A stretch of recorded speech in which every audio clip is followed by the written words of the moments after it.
Welcome back to another technical deep dive here in the debug zone. Today, we're tackling a big question and breaking it down with insights from other users. Hopefully, this clears up some misconceptions and helps you get the answer you need.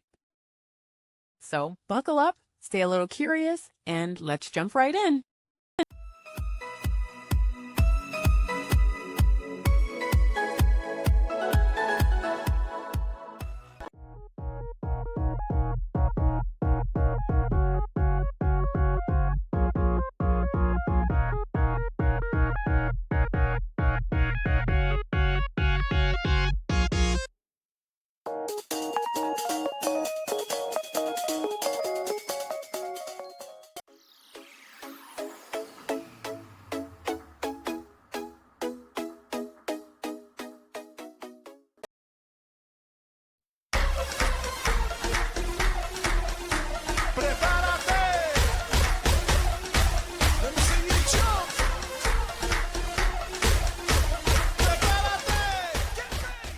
And that's a wrap.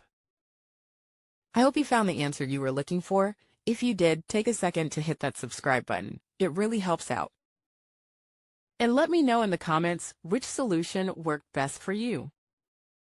See you next time in the debug zone.